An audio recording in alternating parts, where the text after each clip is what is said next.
And welcome to our week 2 predictions here for the Contender Series. There I am on the screen as well, but we've got 5 fights tonight for the Contender Series. We'll see who is added to the UFC roster after, last week you get Bisangar Sasukiev, who just signs with the UFC and fights on a UFC pay-per-view featured prelim. So Sasukiev is a UFC fighter. They find a big prospect last week. They signed Ty Miller as well. Dana says no to Rally De Silva, no to Yuri Panfrov, and no to Ilian Buafia. And I think this week there's a lot better guys. And I'll tell you again who I think is going to get the contracts. But of course, we're going to break down and predict every single fight on this card. I'm going to keep doing, for the most part, Contender Series videos early Tuesday morning, except for next week, just because there are no fights next week. The Contender Series video will be out on, I believe, either Sunday or Monday. Probably Monday morning, we're going to have our Contender Series predictions next week here on the channel. After that, we're probably going to go back to Tuesdays. Anyways, folks, before we get into the video, make sure that subscribe button down below for some more MMA content here on the channel. UFC, PFL, Contender Series. We've got it all because yesterday we posted our PFL predictions. Fabian Edwards and Dalton Rowston, the main event for the PFL in Hollywood, Florida at the Hard Rock. And this week from Shanghai, China, the UFC's got Johnny Walker and Mingyang Zhang in the main event. Both those videos are linked in the description down below. On the main channel, Greedo plays MLB Best Bets, and our college football Week 0 predictions have been posted as well. Go make sure to check out both of those as well on the main channel, Greedo Plays. Okay, on to the first of our 5 fights this week. We kick things off in the featherweight division as we have got Ramiro Jimenez taking on Tommy Cuozzi. Okay, so watching all these guys fight, there are a couple guys on this card that I believe are totally not UFC ready. Tommy Cuozzi is one of those. Guys, Tommy Cuozzi might be the most padded 8-0 fighter I've ever watched. I've watched multiple Tommy Cuozzi fights. By the way, he has not fought a major promotion yet. He has only fought, essentially, at Ultimate Battlegrounds fight promotion. I don't know what the hell this promotion is, because, guys, every single fight that Tommy Cuozzi has is in a high school gym. No disrespect. Like, go out there and get your money, obviously. This is not disrespectful, like the limited money you can get from fighting in a high school arena, but he's fighting in high school gyms, and he's beating up on guys who legitimately looks like they've never fought MMA before. Guys, I watched Tommy Cuozzi's last 2 bouts. Eric Belcher and Giovanni Meza. Holy crap, they're horrible. They're just, I'll say this, they're dog shit fights. Not to the fact that, Cuozzi looks bad. He looks good because he's beating up on legitimately the worst fighters I've ever watched. Eric Belcher, the top comment on the YouTube video of Cuozzi Eric Belcher is, this guy looks like my high school math teacher. Like, seriously, I don't know where they found Eric Belcher. I don't know who this guy is. He was 2-4, and he's 38 years old, and he's on a 4-fight losing streak in which he's been knocked out every single time in the first round, and that's who Cuozzi just beat. He finishes him in 98 seconds.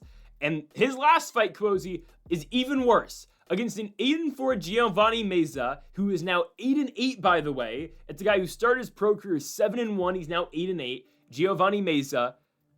Cuozzi goes in there, takes him down right away. Actually, no. Meza shoots for a takedown first. Cuozzi ends up on top. Cuozzi takes his back, puts both hooks in, flattens him out, looks for a choke, doesn't get it. I'm so serious.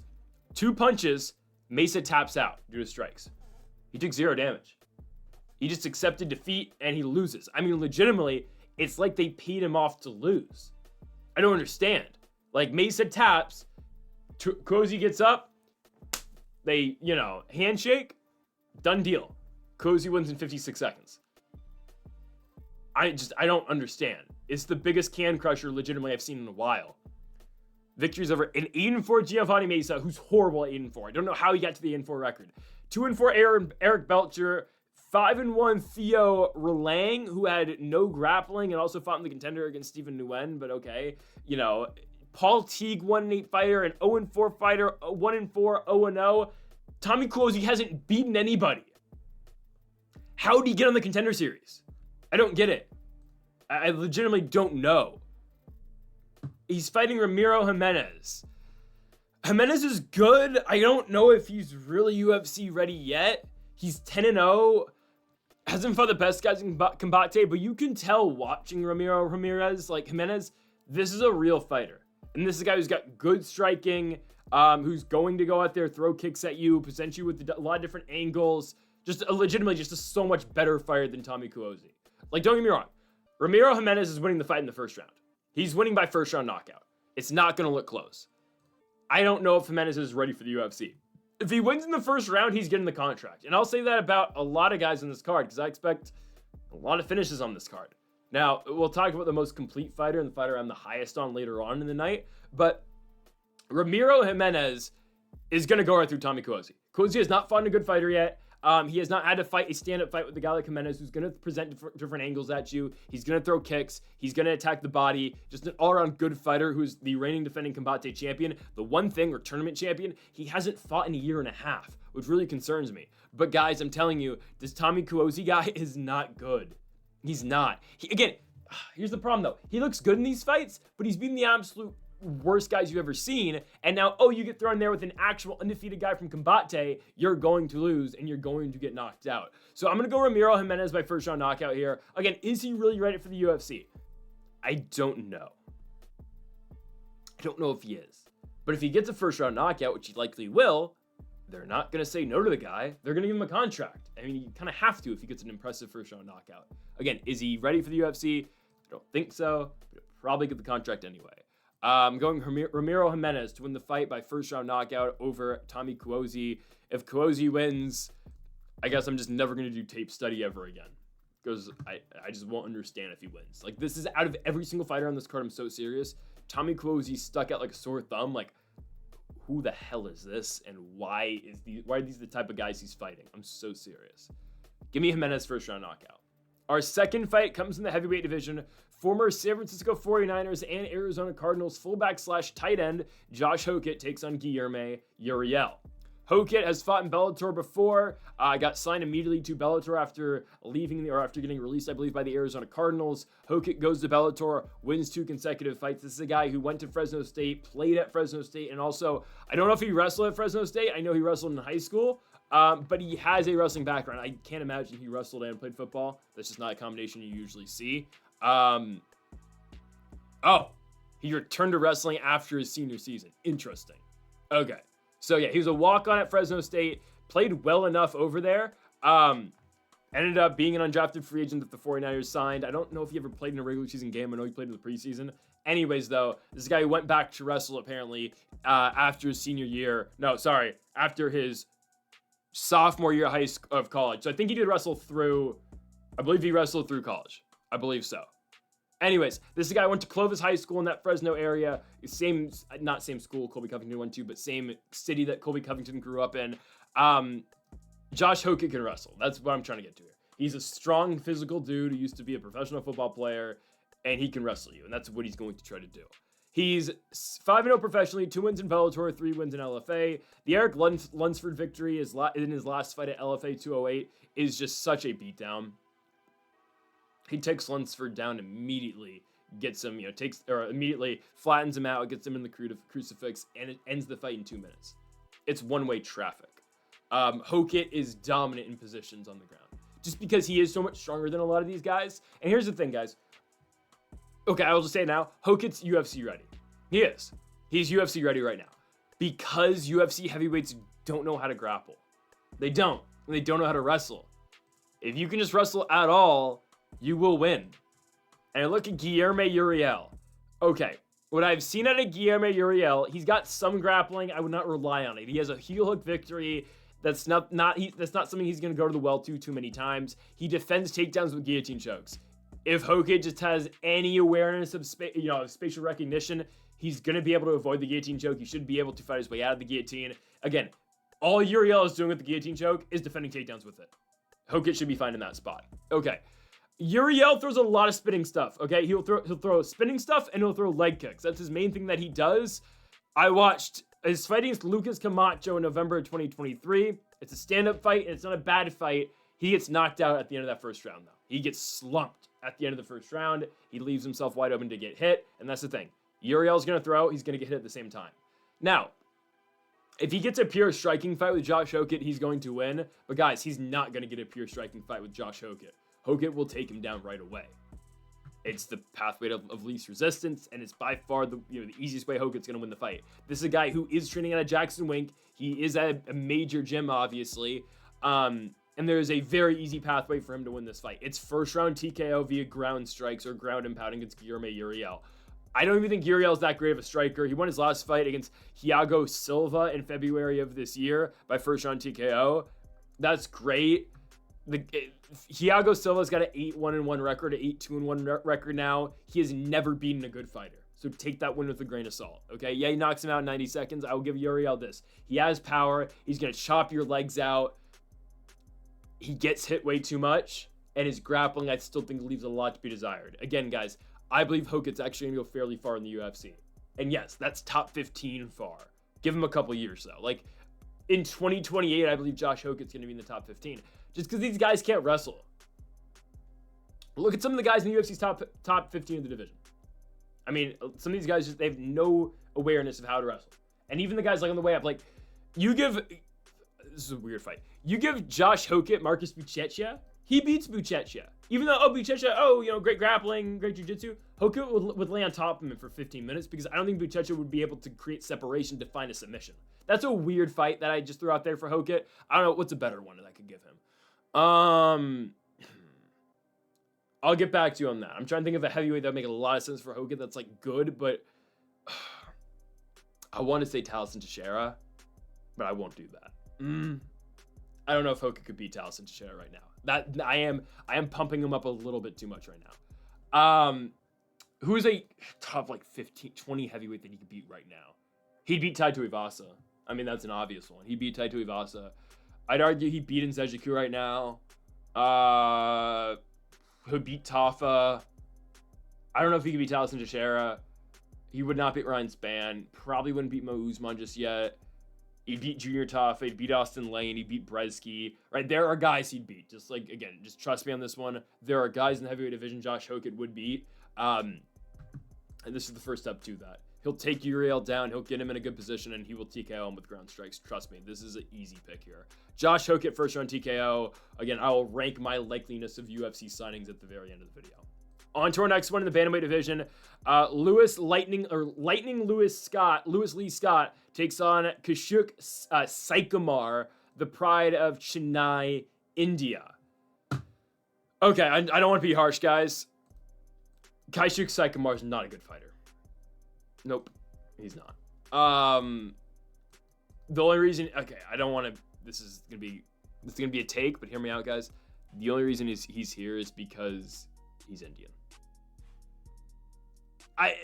Is that messed up? That's not messed up. It's true. It's true. It just is. The UFC's been trying to tap into the Indian market for so long. They tried with Anshel Jubilee. It didn't work. Anshel Jubilee's horrible. And I'm not saying this from, a racist perspective. Like, it's not what this is at all. It's just legitimately, like, they need an Indian fighter. Just like how they have fighters from, Russia. They have fighters from New Zealand. They have fighters from France. They want to tap into the Indian market. They have Tetsuro Taira from the Japanese market, right? They've got Korean fighters.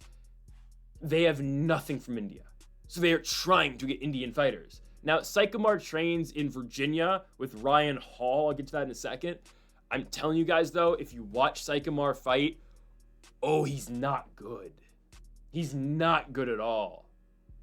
I watched his last fight against Adamu Isaa. They have him listed out as on Tapology. He was going by a different name during the fight. I don't know.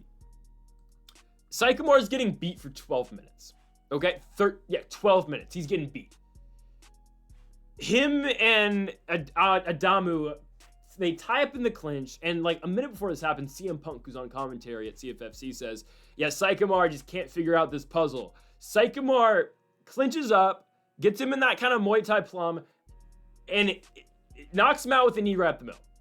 Puts him down. I can't say knocks him out. Puts Adamu down with the knee up the middle. Follows up with some ground and pound. It should not have been a finish. The guy was still completely responsive, trying to get out of position. Referee stops it immediately. I don't understand. And it's an immediate protest by Saikumar's opponent for good reason. It was a horrible stoppage.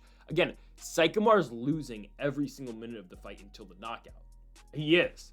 And he does the thing that Ryan Hall does that Joe Rogan will go, oh my goodness, look at this guy. He's a marauder. It's so weird to figure this thing out. He's gonna roll, but this is a game. You push down Ryan Hall, but this is where he wants you. It's his world down there. Watch out, friend. He's gonna take you down, or he's gonna grab a leg. Like, it's like the whole glazing he was doing when Ryan Hall fought Ilia Topuria and telling him, "Oh, Ilia's in trouble here. He's in trouble," right? That's what Saikumar does, and it's crap. I'm just gonna be honest. It's not fighting. This is what's ruining the sport. Okay? Saikumar is not the reason the sport's going south. And is the sport really going south? No. But, like, he's not a fighter, guys. Yes, he timed up a really good knee in his last fight. I will give him credit there. He was getting straight bitched on the feet for 15 minutes. Okay? He has no defensive mechanisms at all. Okay? He's not good defensively. Lewis Lee Scott's going to crack him and knock him out in the first round, okay? Now, Scott did not make weight. He missed weight. He was a half a pound over. He weighed in at 146.5 pounds. 136.5 pounds, excuse me. It's that bantamweight. I don't know if the UFC is going to sign him if he wins. I will tell you, though, if they can just forego the weight miss, Lewis Lee Scott's going to be a great addition to 135 pounds. My goodness, is this guy quick. It's crazy. It's not just a nickname. Legitimately. He has lightning fast hands. He's in and out, in and out, in and out. He's got grappling too, but primarily it is that striking game. He has won the Aries FC Bantamweight Championship in the past. He's fought in Bellator back in 2023, PFL in 2023, won via a 20-second head kick knockout.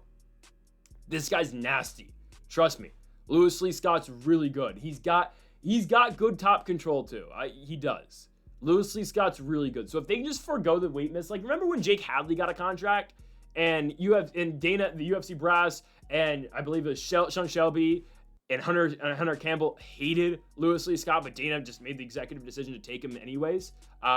Jake Hadley, they hated Jake Hadley, and Dana just made the decision to take him anyways. I feel like this is what's going to happen with Lewis Lee Scott. If he has something really impressive here, and I think they'll kind of just say, "Oh, you missed weight, but we're going to bring you in," or honestly, it's probably more likely they're going to bring him back for a later episode of the Contender series. He'll win by first round knockout. He'll make this look really easy. Trust me. Saikumar's not good at all. There's a very clear discrepancy with the knockout here, and what Saikumar is going to do, if he hits the mat at all, he's going to do the whole Ryan Hall thing where he's going to, roll and try to find a leg or whatnot. And that's just what these guys do. It's just how they fight. I don't get it. Ryan Hall will be in his corner. He's his main coach. Like, Ryan Hall was at the CFFC fight. He was the one who actually did call for the knee up the middle. I'll give him credit there, but he's not catching Lewis Lee Scott here. He's not. Guys, this is like the biggest level striking fight you're ever going to watch. Trust me. It's going to be so uncompetitive. Grappling wise, who knows? Lewis Lee Scott's got decent grappling too. The bigger question is, will the UFC sign Lewis Lee Scott coming off of a weight miss? I don't know. He will beat Saikumar though by first round knockout. Our next bout in the middleweight division is interesting. Brandon Holmes, Cam Rowston. I'll just say it outright. I don't think either of these guys are UFC level, UFC caliber. They're not on a level where they should be in the UFC. Neither of them. I've watched Brandon Holmes fight. I watched Cam Rowston fight.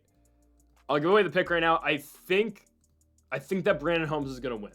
I think he's going to. I think Brandon Holmes will probably win, probably by knockout, and it'll be in the first or the second round. I think it's going to be in the second. Here's why. Cam Rowston is lost on the feet. He is. Maybe loss is an over-exaggeration. He's not a good kickboxer. He can wrestle you. He can take you down. He can give you problems down there. But I watched him fight a 3-1 guy who's now 4-3, Blair Bratag, in Eternal MMA. Watch that fight. He's getting stung and he's getting tagged by this guy who they found off the street who's now 4-3 as a professional mixed martial arts fighter. Now, Rowston eventually wins the fight because he's able to take him down. He's able to find his back and able to jump on a rear naked choke. I'll give him credit. He's not good striking-wise. His only thing is grappling. I'm so serious. His last 3 fights, by the way, Rowston's fought in the Contender before. He lost to Torres Finney. It was one of Finney's many bouts on the Contender. But anyways, Rowston, his 3 fights since losing to Finney in 2024 in the Contender, he beats a 1-3 fighter, beats that 3-1 Blair guy who's not good, and then 4-3 Alfred Stoddart. You're not fighting good fighters. Originally, it was supposed to be Cam Rowston versus John Kneumann, who is 10-0 professionally from Anthony Pettis FC, the champion over there. So instead, here comes Brandon Holmes at short notice. Again, I don't think Brandon Holmes is UFC level. However, here's the thing. This is grappler versus striker. If Brandon Holmes is able to stuff a takedown, oh, he's going to win. He's 100% going to win. He was supposed to fight on Fury last weekend against Elias Urbina, who is a Jackson Wink guy who fought in the Contender Series in 2017 against Bavon Lewis. Brandon Holmes instead now obviously on the Contender Series. I watched Holmes' last fight against Zach Borrego. You might remember Zach Borrego from the Contender Series. He was, he fought Jordan Wright in LFA, but he was Bo Nickel's opponent the first time. Yes, this was the first time Bo Nickel fought in the Contender, right? Because he fought, oh God, what was that guy's name? He fought Donovan Beard the second time. Yes, the guy with the creepy looking smile. Scary. Anyways, yeah, this was Bo Nickel's first opponent on the Contender, Zach Borrego. Zach Borrego's not the highest level. Okay, he's 6-6 professionally now. Watch him and Brandon Holmes. It's an interesting fight because the first round, Brandon Holmes is dominating. He drops Zach Borrego early in the round and controls that entire first round. Second round, though, Zach Borrego is the exact opposite. Zach Borrego drops Brandon Holmes in the second round, puts him down, and controls the second round. So it's 1-1 going into the third, and Brandon Holmes just does take over the third round, leaves Zach Borrego in a pool of his own blood, and wins the fight. My thing, though, with him, like, Brandon Holmes was getting tagged at the same time. Guys, he takes too much damage against a 6-6 Zach Borrego. Hasn't fought anybody all that great other than Borrego, who's, again, a 50-50 fighter. Beat a 2-0 guy in CFFC, and then before that, 0-0, 1-0, 1-1. Again, not the highest caliber guys. He gets tagged too much. Here's the thing, though. It's not going to matter in this, though, in this fight against Cam Rowston. Because if Brandon Holmes is going to if he's going to win, or if he can stuff a takedown, he will win. And that's what I think is going to happen. I do think he's going to win. I think he's going to stuff takedowns, and I think he's going to knock out Cam Rowston in the second round. My problem with this is, though, Brandon Holmes wins. He wins by knockout. Dana's going to love Brandon Holmes because he took the fight on short notice. He's going to know that. He took the fight on short notice, and he found a way to win. He's going to get signed, even though he's got no experience. This will be his 6th professional fight at 28. They're going to sign him because of the short notice thing. Because that's Dana's thing. He's going to say, oh, I love guys who take this on short notice. You know, like this is what you're meant to do on the Contender Series. So again, if Holmes wins, it's going to be by knockout. Because if Rowston wins, he's going to take him down. He's going to sub him. If Rowston gets in the UFC, he's going to go 0-3. If Brandon Holmes gets in the UFC, guys, he's likely going 0-3 as well. Probably. I'm just going to be honest. For the career of Brandon Holmes, it's better if he does not get signed here. So he can go back on the regional scene, fight some more guys, and come back next year in the Contender Series just with more experience. I kind of hope that's, for the betterment of his career, that I hope that's what happens. Because, guys, if he gets into the UFC right now, he has no defense. He has no defense when it comes to striking. He will get knocked out. The only thing with this fight is against Cam Rowston. Rowston has no possibility of knocking him out because he's not a striker at all. So Holmes will win by second round TKO, but for the betterment of his career, I don't think he should get signed here. But I think he will if he wins, just because he took it on short notice. And if he wins, it's probably by knockout. Our final fight in the Contender Series this week is a matchup in the featherweight division. Manuel Exposito takes on Jose Delano. I think calling him Jose Delano. Jose Delano, I think, is the most complete fighter on the Contender Series this week. I told you it was last week, this entire season was a loaded Contender Series season, and guys like Josh Hokit are a reason towards that, and, you know, former PFL guys are reasoning to it being stacked. Legitimately, Delano might be one of the best guys that they have all year on the Contender. He's great. Arguably, and I don't think this is an arguable statement, like, Delano should be in the UFC. He shouldn't have to go through the Contender. And the reason why Delano is a minus 550 favorite is not because Ramiro Jimenez. It's not the same reason why Jimenez is a minus 500 favorite against Cuozzi. Or the reason why, you know, Louis Lee Scott's really good. But the comp I'll make is like Delano to Jimenez, the two biggest favorites on the card. The reason why Delano's a minus 550 favorite is not because his opponent sucks. I actually think Manuel Exposito, though, is pretty good. It's just that Delano's legitimately a top 30-ish, I believe, featherweight on the planet. That's not that hot of a take because, like, there's really only, like, 40 featherweights on the UFC roster, I think. There's 80? Are we serious? They have 80 featherweights signed? Okay, 30 might be an overstatement. It is. He's top 40, I think. Like, if you throw him in there with Christian Rodriguez, I believe he beats Christian Rodriguez, who's an odd fighter. If you give him Fernando Padilla, he beats Fernando Padilla. He'll beat Nate Landwehr at this point, right? I'm looking through like Tapology's rankings. Like, would he beat Morgan Chartier? Probably not. Would he beat Nathaniel Wood? Probably not. I don't know, right? Anyways, you put Jose Delano in the UFC, he's gonna have a lot of success. This is the most complete fighter on this card. 28, about to be 29 years old. 6-1 in LFA. His only loss in the last decade is Gabriel Santos, and that was back in 2023. Since then, he's gone on to win 3 straight fights. The last 2, Rene Kachuk finished in the first round. His last fight, he went over an undefeated Dagestani, Abu Muslim Ali Khanov, who he knocked out in the first round. Why is that fight so impressive?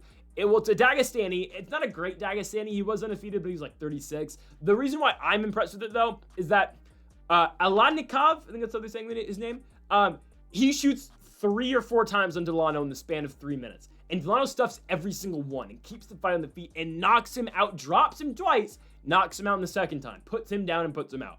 I was so impressed watching that fight at Delano, and I've watched multiple fights of him in LFA. Oh yeah, he's impressive. Former LFA featherweight champion. He's got all of the skills, man. He really does. This is a great fighter. I firmly believe that. He's very comfortable on the feet. He's a good grappler, but obviously in his last fight against the Dagestani, he said, you know what? I'm not looking to wrestle.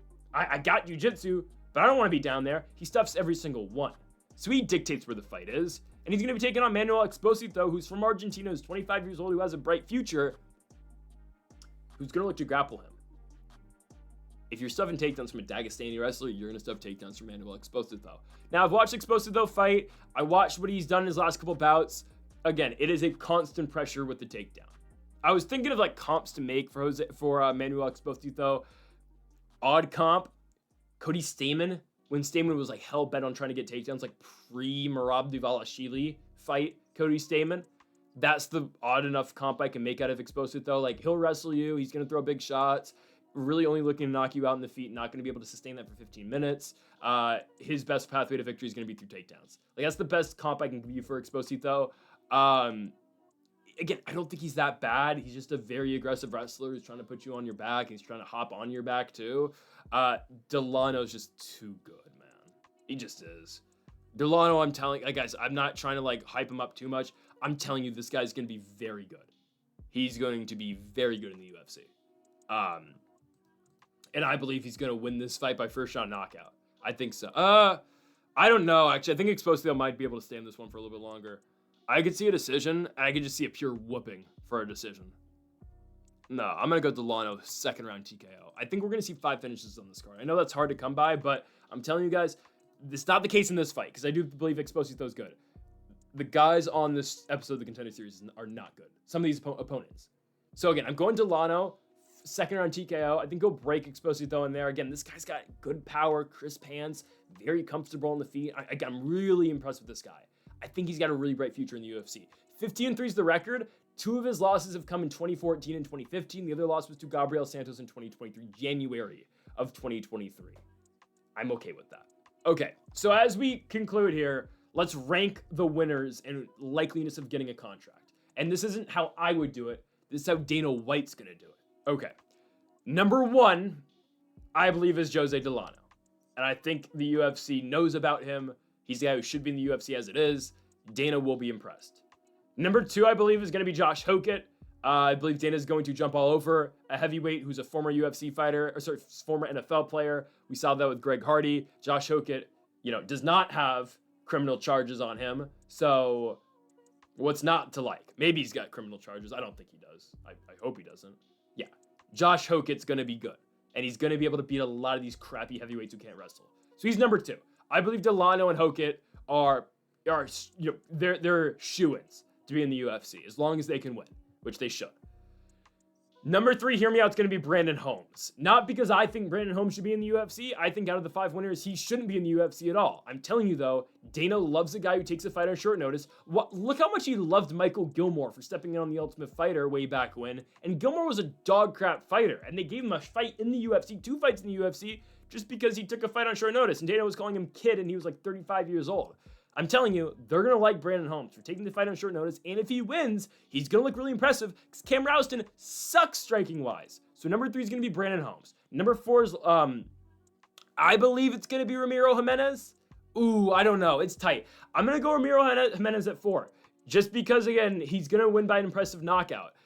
Just because Cuozzi's horrible. No, he's not horrible. He hasn't fought anybody just yet, and he's not ready for that.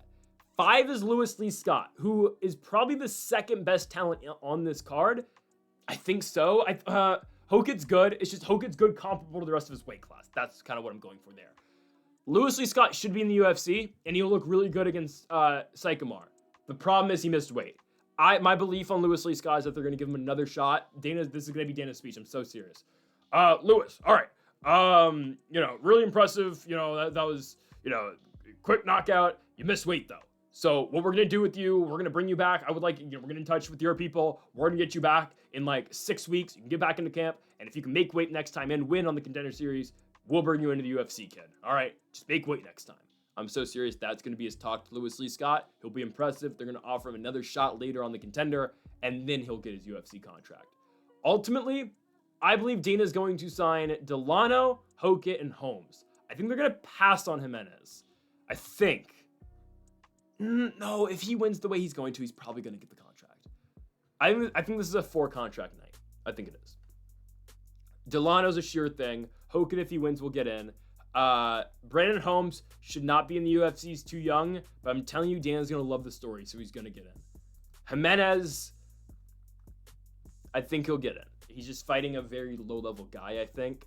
And Lewis Lee Scott will get another shot. Dana also will be willing to throw out these contracts to everybody just because they didn't sign anybody last week. They only signed 2 guys last week. Dana's going to be dying to give out those 12 and 12 contracts. So I'd predict 4 contracts: Delano, Holmes, Hokit, and Jimenez here on week 2 of the Contender Series. Folks, thank y'all for watching our Contender Series predictions here on Greedo Plays MMA. If you haven't yet, though, make sure that subscribe button down below for more. Make sure to leave a like if you did enjoy the video. Make sure to comment if you do disagree with any of the picks. Folks, thank y'all for watching, and Mamba forever.